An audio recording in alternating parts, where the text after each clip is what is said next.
कर चरण कृतम वाक् कायजम कर्मजं वा श्रवणनयनं जं वा मानसं वपराधम वीतं वीतं वा सर्वमितत् क्षमस्व।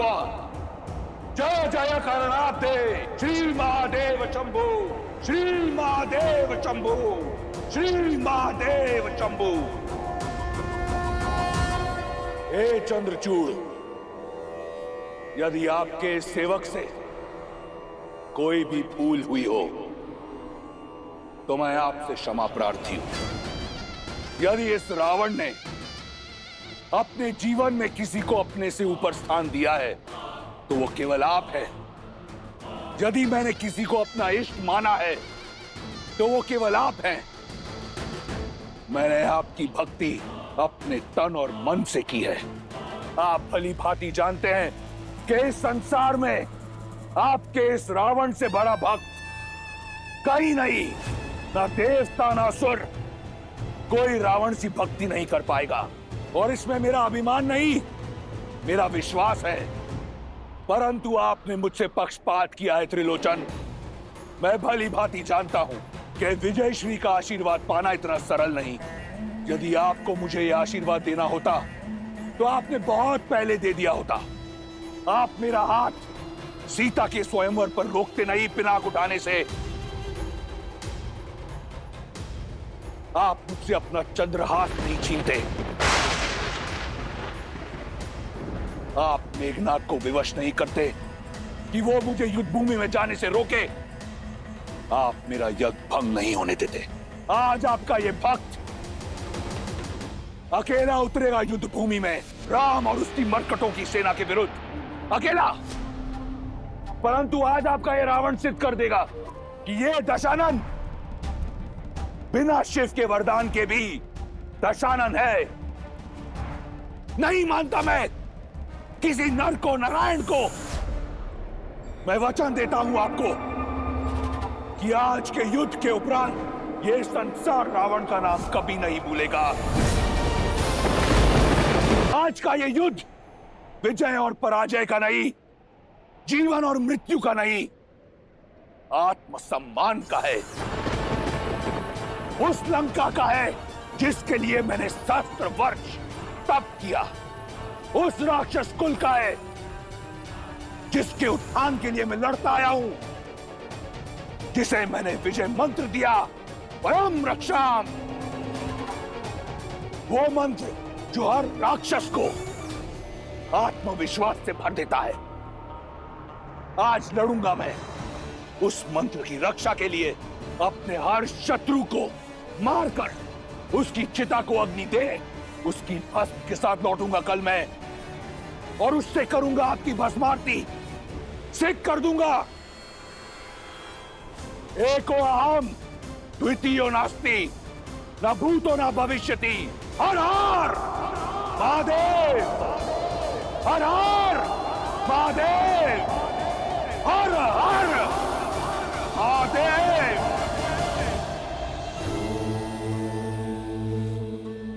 आप रुक क्यों गए महादेव? राम और रावण सामने आने को सज्ज हैं। इस समय पर विराम क्यों? विराम इसलिए लिया देवी क्योंकि इस समय मैं आपको कोई अन्य कथा सुनाना चाहता हूं। नहीं महादेव, जब भी राम कथा किसी रोचक मोड़ पर आती है आप किसी और दिशा में भटका देते हैं। हम दिशा से भटके ना, इसके लिए आवश्यक है कि जब कोई मोड़ आए तो रुक कर भली भांति चारों ओर देख लेना चाहिए, उसके पश्चात ही प्रस्थान करना चाहिए। आप सुनाए बिना मानेंगे नहीं तो सुनाइए। तो सुनिए, मेरे परम भक्त रावण और श्री राम के संग्राम से पहले की यह कथा, नारायण के दो भक्तों को मिले वरदान की यह कथा। सतयुग के आरंभ में नारायण के दो महान भक्तों ने जन्म लिया।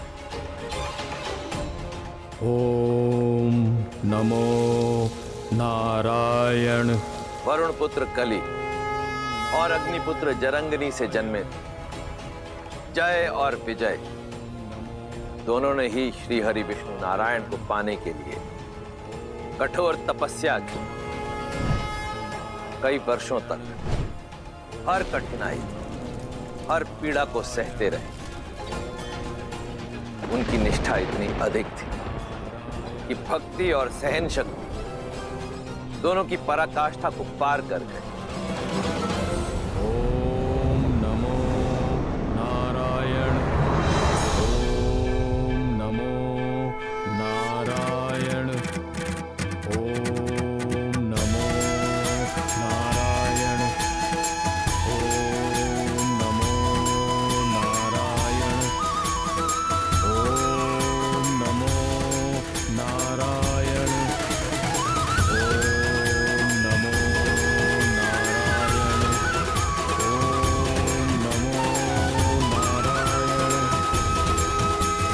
अपने आराध्या के प्रति जय और विजय की निस्वार्थ श्रद्धा, ये कठोर तप और ये अद्भुत भक्ति देखकर मेरा मन गदगद हो जाता है। किंतु नारायण, इस तप का कारण क्या है? क्या इच्छा है इन दोनों की? ओम नमो नारायण। ओम नमो नारायण। जय विजय, उठो वत्स।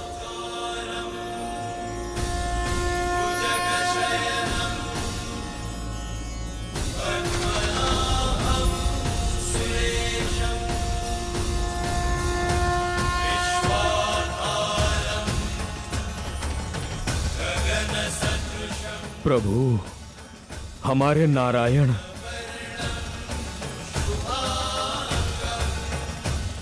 मैं तुम दोनों की श्रद्धा और कठोर तप से प्रसन्न हुआ। जय विजय, मांगो, क्या वर चाहिए तुम दोनों को? जो मांगोगे वो दे दूंगा। जिसे आपकी साक्षात दर्शन मिल जाए, उसे और क्या चाहिए प्रभु? आप हमसे प्रसन्न हुए, सारी इच्छाएं पूर्ण हुई प्रभु। पर कर्म का फल तो मुझे तुम्हें देना ही होगा।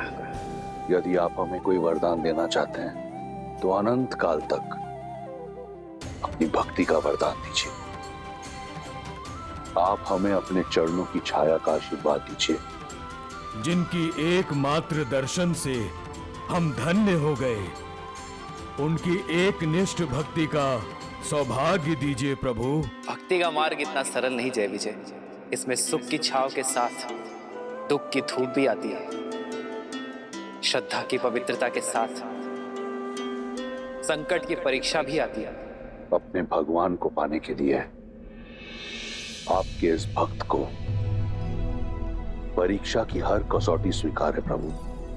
बस वरदान देने की कृपा करें। हाँ प्रभु, हमें अपनी निरंतर भक्ति और नित्य दर्शन का वरदान दीजिए। तथास्तु। आज से तुम दोनों वैकुंठ के द्वारपाल रहोगे। तुम दोनों सदा ही मेरे निकट, मेरे ही पास रहोगे। हमने तो जीते जी अमृत पा लिया प्रभु। जय जय अविनाशी सब घटवासी व्यापक परमानंदा अविरत रोहितम चरित पुनीतम माया रहित। जय और विजय को नारायण का आशीर्वाद भी प्राप्त हुआ और स्नेह भी। देखते ही देखते वे दोनों लक्ष्मी और नारायण के सर्वप्रिय बनकर दिव्यता और पवित्रता के सर्वोच्च शिखर वैकुंठ के द्वारपाल बन गए वो दोनों। किंतु जैसा कि नारायण ने कहा, भक्ति की परीक्षा कठिन होती है और वो समय भी आ गए।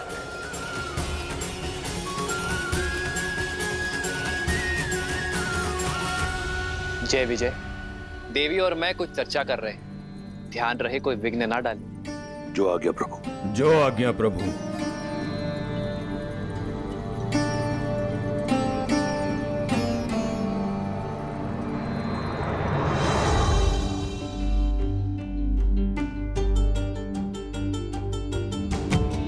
सनतकुमारः सनकः सनन्दनः सनातन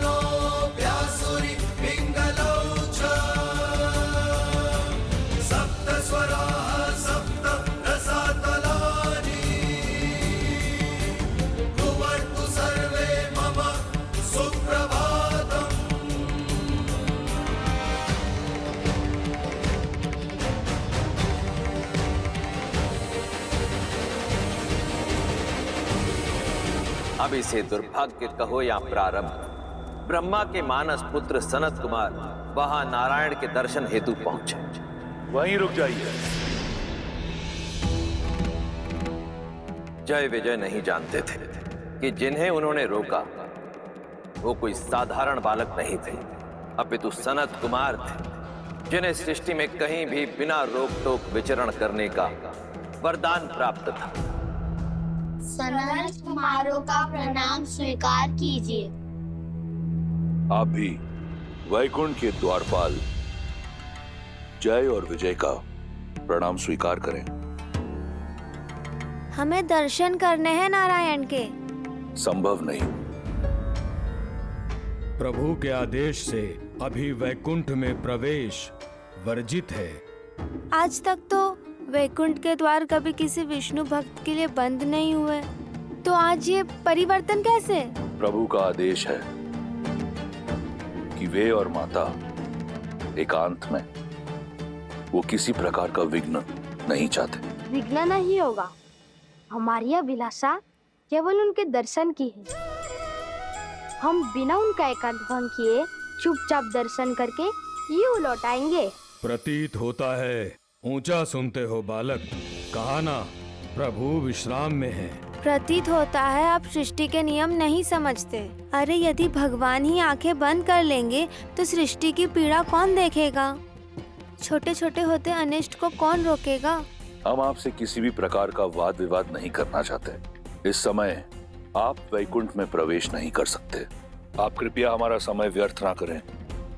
अभी जाएं और पुनः किसी और समय आएं। भक्तों की विनती मत ठुकराइए। जाने दीजिए ना, नारायण बहुत प्रेम करते हैं हमसे। आपसे तो तनिक भी रुष्ट नहीं होंगे। क्षण भर की ही तो बात है। हम यूं जाकर यूं आ जाएंगे। जाने दीजिए ना। जाने दीजिए ना, जाने दीजिए ना। प्रभु के दर्शन करने हैं, प्रभु से मिलना है। देखो बालकों, हट न करो।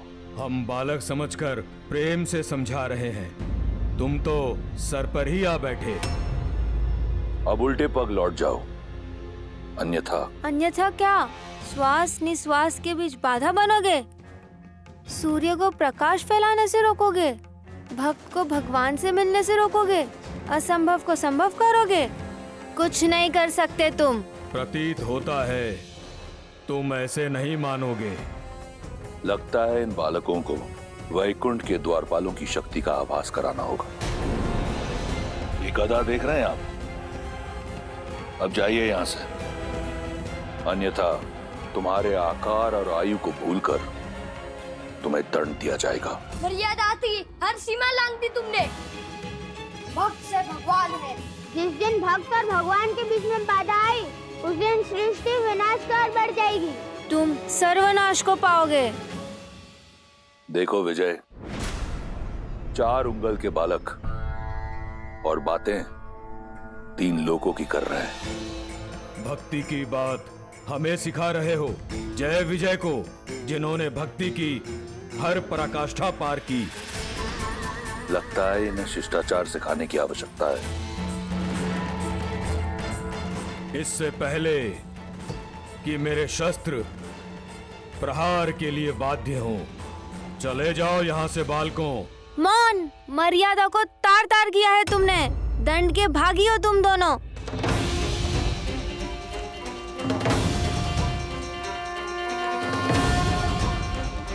वैकुंठ वो है जहाँ कुंठा नहीं, और इस वैकुंठ में तुम जैसे अभिमानियों और अधर्मियों के लिए कोई स्थान नहीं हो सकता। यहाँ रहने के अयोग्य हो तुम। कठोर से कठोर दंड के पात्र हो तुम। हम ब्रह्मपुत्र सनत कुमार तुम्हें श्राप देते हैं कि तुम अब से मृत्यु लोक में रहोगे। जिन भक्तों को तुमने भगवान से दूर रखा, अब वही तुम्हें सदा सदा के लिए भगवान से दूर करते हैं। अपने प्रभु के दर्शन को तरसोगे तुम।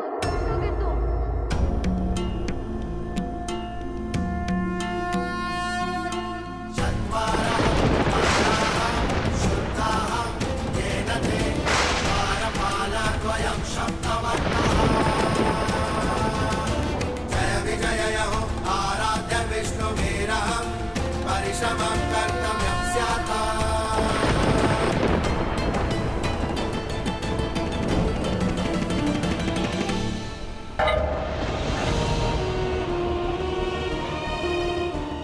क्षमा कर दीजिए हमें, बड़ी भूल हो गई हमसे।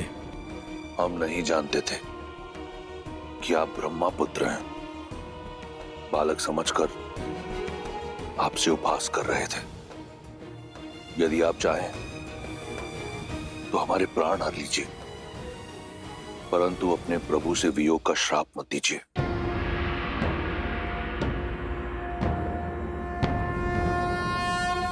नमो नारायण।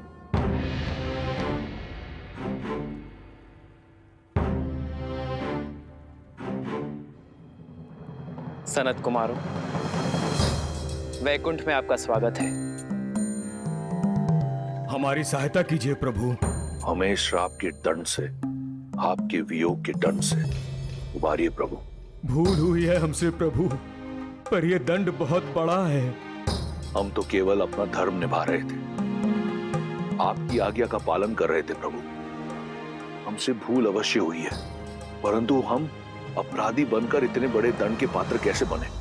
जब उत्तरदायित्व बड़ा हो तो छोटी से छोटी भूल भी बड़ा अपराध बन जाती है, क्योंकि उच्च उत्तरदायित्व वाला व्यक्ति संसार के लिए प्रेरणा बन जाता है। ये पहली भूल केवल एक ही भूल नहीं थी।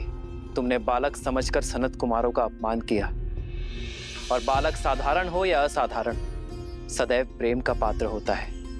दूसरी भूल अभिमान। ये वैकुंठ है और अभिमान सदा कुंठा का उद्गम होता है। और तीसरी भूल, तुम दोनों ने मेरे आदेश का पालन केवल सुनकर किया, समझकर नहीं किया। विघ्न डालने में और सूचना देने में अंतर होता है जय विजय। तुम आदर और सम्मान सहित इन्हें रोककर मुझे सूचना दे सकते थे। और चौथी और सबसे बड़ी भूल, तुम दोनों स्वयं मेरे भक्त हो। तुम दोनों ये कैसे भूल गए कि भक्त और भगवान के बीच का संबंध संसार का सबसे सरल नाता है। जब जब भक्त पुकारेंगे तब तब भगवान आएंगे। जब जब भक्त दर्शन की आशा करेंगे तब तब भगवान पधारेंगे। और जब जब कोई इस संबंध के बीच आएगा तब तब वो इस दंड का भागी बनेगा। मारगण, जय और विजय मेरे द्वारपाल हैं। इनके अपमान के लिए मैं आपसे क्षमा प्रार्थी हूं। नहीं नहीं प्रभु, आप क्यों क्षमा मांग रहे हैं? आपका तो कोई दोष भी नहीं है। दोष है कुमारगण। सेवक का कर्म स्वामी के यश और अपयश का कारण होता है। उसके पाप और पुण्य की सिद्धि होता है। तो सेवक के दोष और दंड का भागी मैं भी हूं। यदि इन्होंने मेरे आदेश की आधी पालना की है तो इसका दोषी मैं भी हूं, क्योंकि मैं इन्हें आदेश ठीक से समझा ना सका। भूल तो हमसे भी हुई है। ब्रह्मपुत्र होकर धैर्य नहीं रखा, क्रोध को हावी होने दिया स्वयं पर। तो क्षमा कर दीजिए हमें सनत कुमार, जो चाहे दंड दे दीजिए, बस अपने श्राप को लौटा दीजिए। हमें अपने प्रभु के वियोग के नरक में मत ढकेलिए।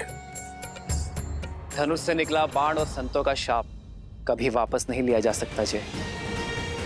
हमें स्वयं से दूर मत कीजिए प्रभु। बहुत कठोर तप करके यहाँ तक पहुंचे हैं प्रभु। आप तो संसार के पालन करता है, कोई तो उपाय निकालिए, उभारिए हमें।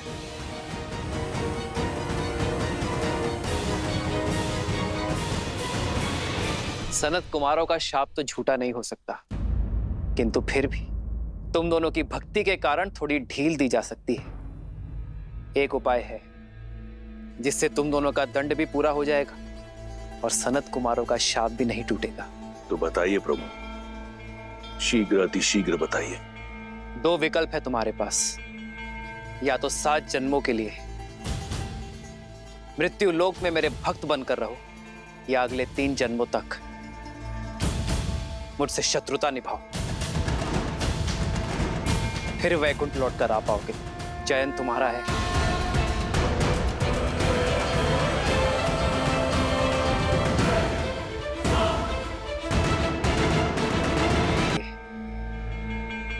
मृत्यु लोक में मेरे भक्त बनकर रहो, या अगले 3 जन्मों तक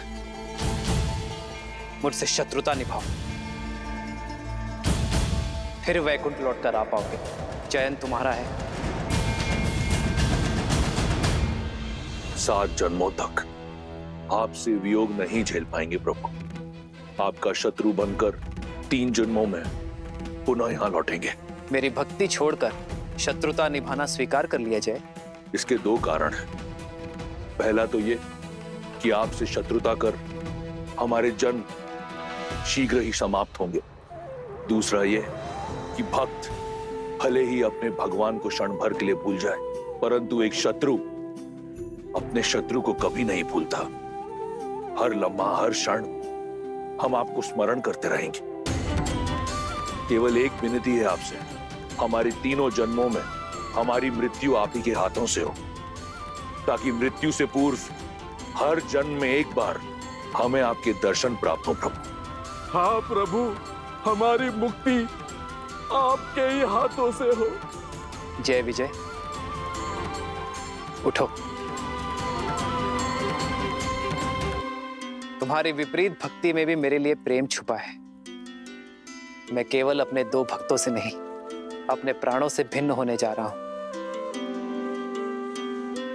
मैं तुम दोनों को वचन देता हूं, मृत्यु लोक में उन सभी 3 जन्मों में मैं ही तुम्हारा उद्धार करूंगा। और केवल यही नहीं, लक्ष्मी नारायण के वियोग का कारण भी तुम ही होगे, और उनके मिलन का मार्ग तुम्हारी मृत्यु।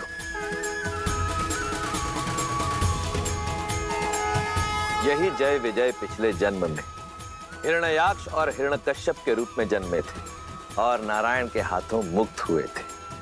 रुकिए, पर यह कथा आप मुझे अब क्यों सुना रहे हैं? स्मरण कीजिए देवी, आपने ही तो मुझसे प्रश्न पूछा था कि हनुमान कुंभकर्ण का वध करते करते रुक क्यों गए थे।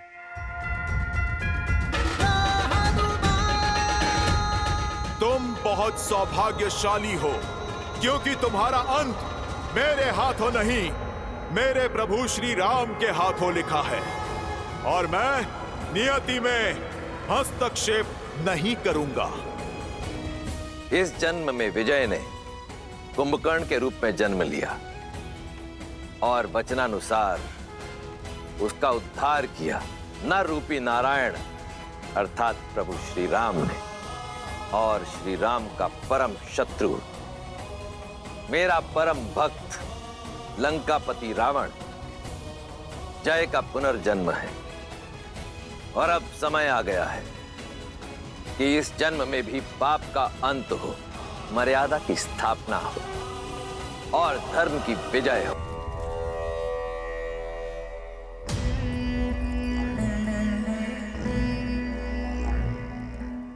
आश्चर्य हुआ, तुम्हारे कारण मेरा विजय का नाद मुझसे छूट गया। तुम्हारे विश्वासघात के कारण मेरा विजय श्री का यज्ञ अधूरा रह गया। रावण की विजय तुमने शत्रु को भेंट दे दी, और अब मेरे समक्ष ये विजय तिलक लाने का ढोंग रच रही हो। मैंने सर्वदा आपको समझाने का प्रयास किया है लंकेश, आपको रोकने का भी प्रयास किया।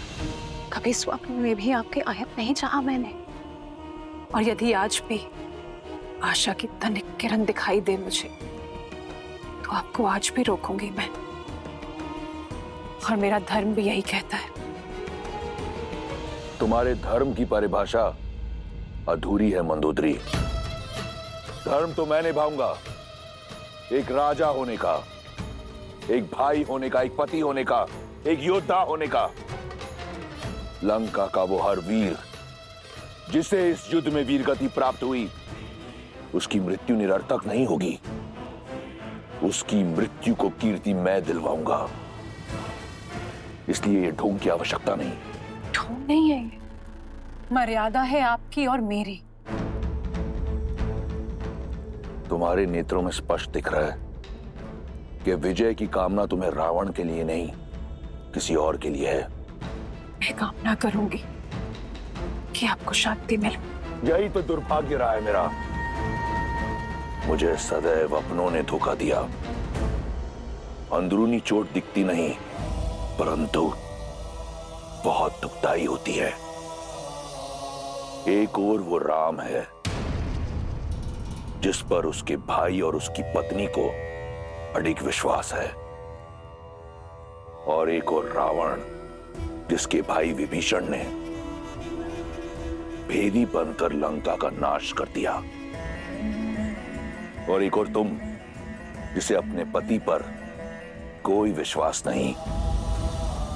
खड़ी है अपने पति के समक्ष, परंतु उसके नेत्रों में उस कथित नारायण की भक्ति दिख रही है।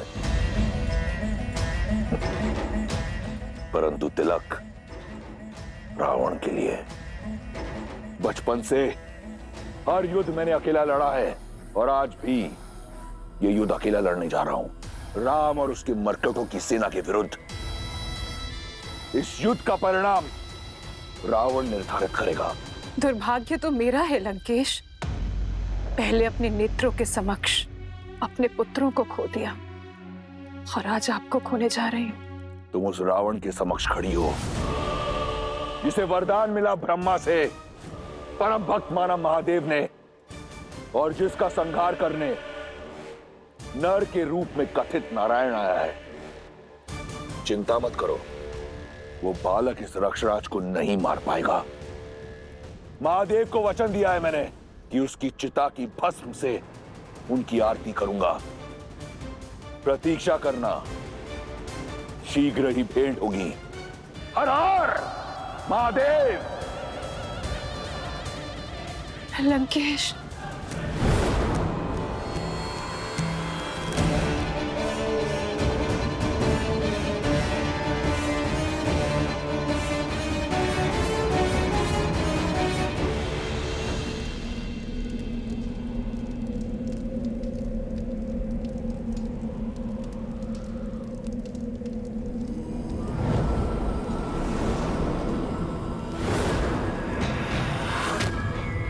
लोकों के स्वामी लंका नरेश दशानन रावण पधार रहे हैं।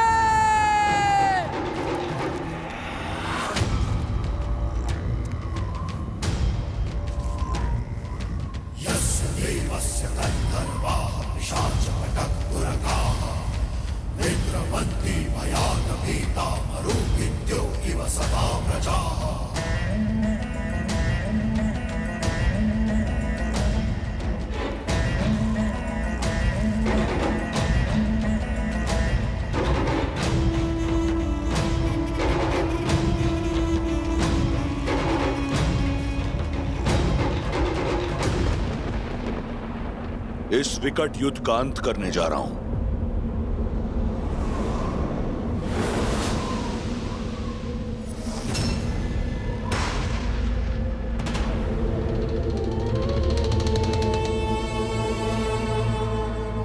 परंतु जानती हो इसका आरंभ कितना विचित्र है।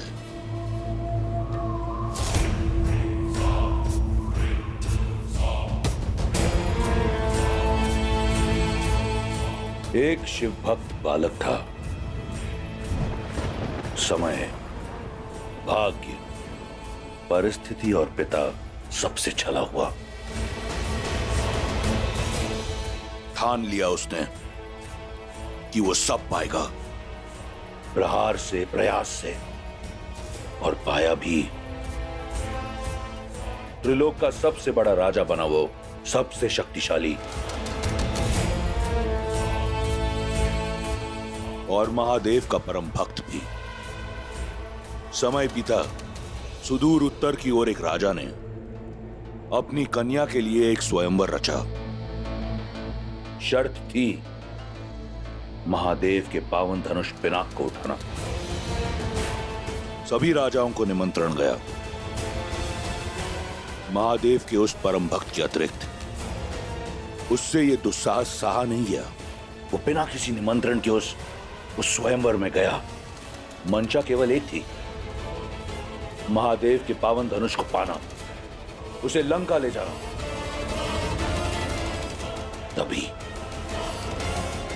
तभी उसकी दृष्टि उस कन्या पर पड़ी, और ना जाने कब पिनाक को पाने की चाह भूल उस कन्या को पाने का हट सवार हो गया। फिर जो हुआ वो असंभव था। कैलाशपति समेत कैलाश को उठाने वाला वो उस धनुष को नहीं उठा पाया। यदि वो चाहता तो उसी क्षण उस कन्या को अपने साथ ले जाता,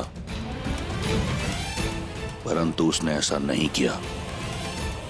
लौट आया वो, समझाया स्वयं को कि कदाचित उस कन्या को पाने की चाह महादेव की भक्ति से ऊपर रख वो दंड का पात्र था। दूर रहा वो उस कन्या से, परंतु समय का चक्र फिर घूमा। उस कन्या की स्मृति ने एक बार फिर लंकेश का द्वार खटखटाया। असफलता का वो घाव एक बार फिर हरा हो गया। पिनाक ना पाने की चाह और उस कन्या को ना पाने की आह एक बार फिर जीवित हो गई। और उसके बाद जो हुआ वो ये संसार जानता है।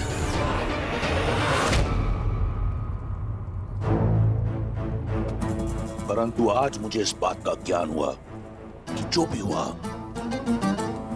वो एक छल था, एक षड्यंत्र था। वो स्वयंवर, वो धनुष, वो कन्या, तुम सी था। सब एक बहाना था। शिव धनुष को उठाना नहीं, शिव के इस परम भक्त को गिराना था। मेरी भक्ति को नीचा दिखाना था। यही था देवताओं का षड्यंत्र। परंतु वो देवता ये नहीं जानते कि मैं लंकेश दशानन रावण हूं। अकेला जाऊंगा मैं राम और उसकी मरकटों की सेना के विरुद्ध युद्ध भूमि में। उस राम की चिता की भस्म से अपने महादेव की आराधना करूंगा मैं।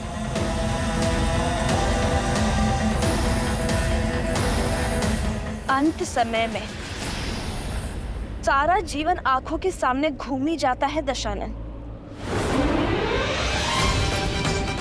अंत समय में व्यक्ति को अपने भूलों और अपराधों का भी स्मरण हो जाता है। परंतु खेद है, तुम्हें अब तक नहीं हुआ। पर देख लेना, मेरे श्री राम तुम्हारे अंत से पहले तुम्हें भूल अवश्य स्मरण कर पाएंगे। भलाई, बुराई, धर्म और अधर्म के इस अंतिम युद्ध में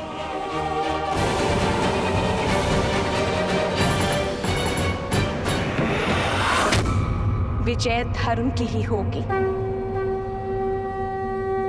सत्य की ही होगी। धर्म अधर्म और पाप पुण्य का ये अनंत महायुद्ध बड़ा है।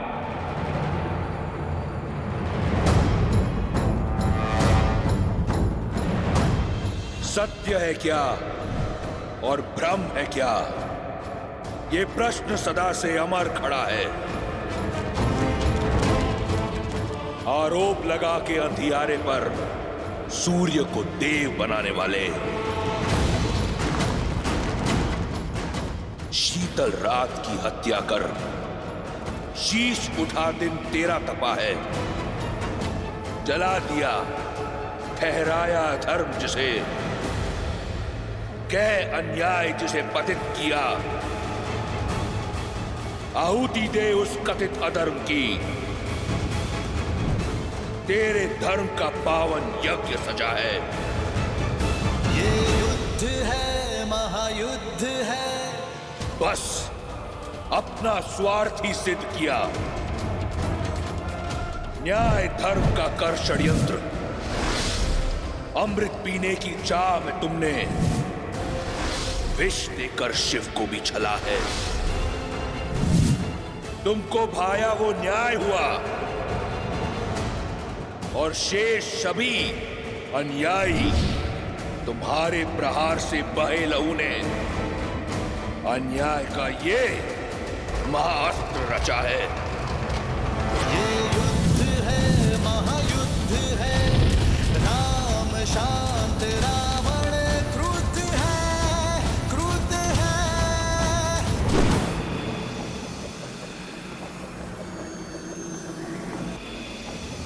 गंदा कर।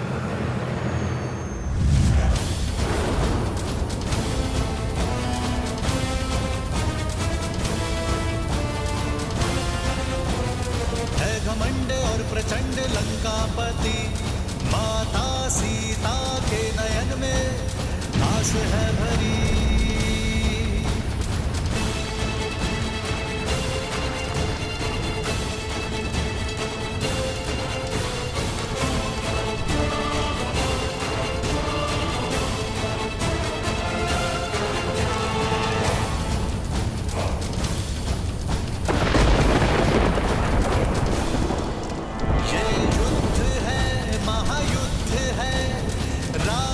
शांत रावण क्रोध है, ये युद्ध है, महायुद्ध है। राम शांत रावण क्रोध है, क्रोध है, क्रोध है।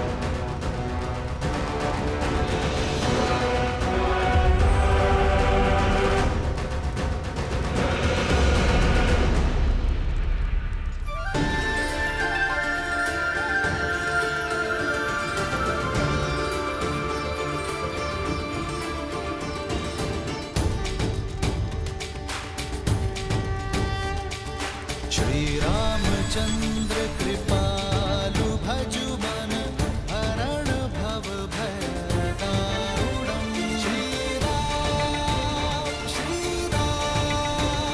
राम राम, श्री राम राजा राम, श्री राम।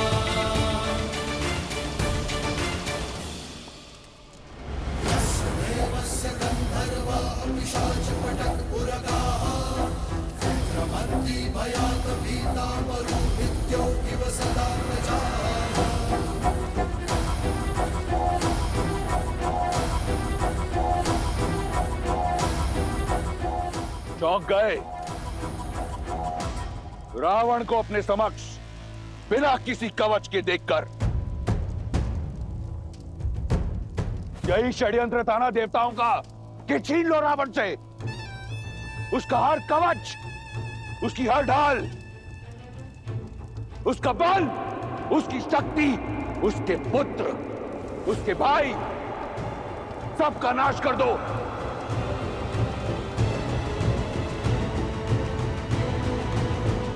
उसके उपरांत रावण का संहार होगा।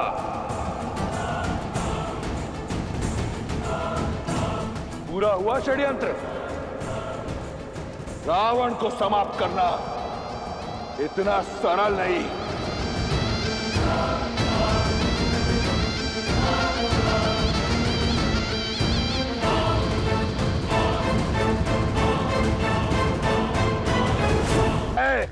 कि उन देवताओं को स्मरण नहीं कि मैं वो दशानन हूं जिसने अपने बल से लंका पाई,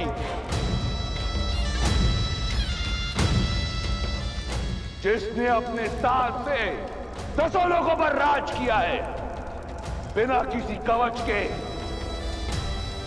बिना किसी ढाल के।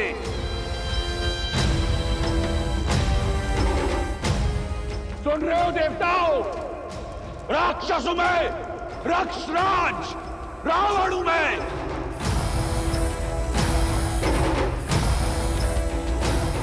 बिना किसी ढाल, बिना किसी कवच के अजय हूं मैं, अजय हूं मैं, अजय हूं मैं।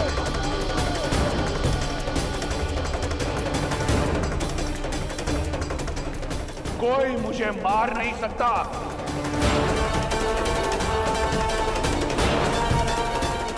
और आज के उपरांत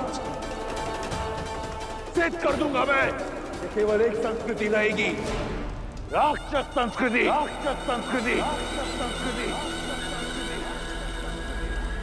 और केवल एक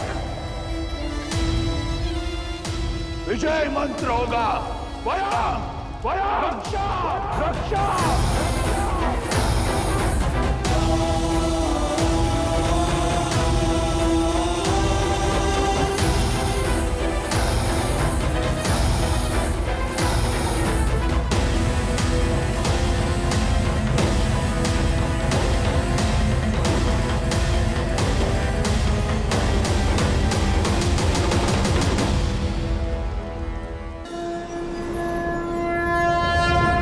वक्रतुंड महाकाय सूर्यकोटि समप्रभ निर्विघ्नं कुरु मे देव सर्वकार्येषु सर्वदा।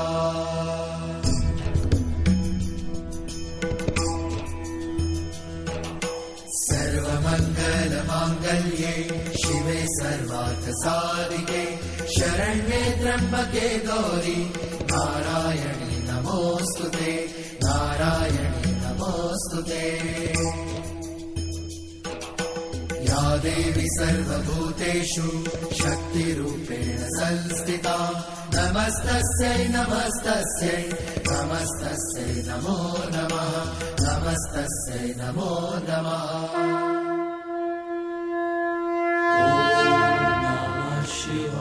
रा रा रा रा राम राम रा रा रा रा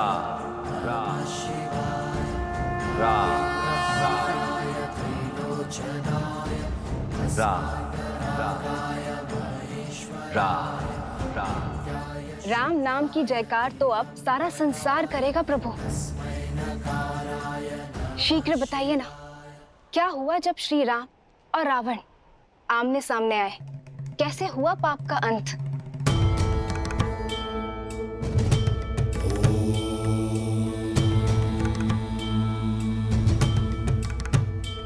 जानती हूँ एक अनन्य भक्त का अंत आपको पीड़ा दे रहा होगा, किंतु इसमें एक शुभ बात भी है। वैकुंठ धाम का द्वारपाल जय कि 3 जन्मों की नारायण मिलन की प्रतीक्षा की यात्रा का दूसरा पड़ाव आज पूरा होने को है। मैं बस इस बात की आशा करती हूँ कि अपनी मृत्यु को प्राप्त करने से पहले रावण अपना सत्य जान ले और अपनी भूल समझ ले। यही सीख का नियम है देवी। यदि प्राणी समय रहते ये सीख ना जाए कि धर्म और मर्यादा का पालन करना कितना आवश्यक है, तो उसका अंत संसार के लिए एक सीख बन जाता है और आरंभ होता है एक नए युग का। तो फिर बताइए ना, अंत में रावण सीखा या सीख बन गया? अद्भुत पिताश्री, सब जानता हूँ। मुझे वहाँ आरती में बिठा देते हैं और माता को ही सुंदर सुंदर कथाएं सुनाते हो। कर दिया ना राम कथा का अंत? नहीं गणेश, ऐसा नहीं है। हरि अनंत, हरि कथा अनंता। प्रभु श्री राम की कथा केवल एक कथा ही नहीं है, अपितु एक सोच है जिसका कोई अंत नहीं। और वैसे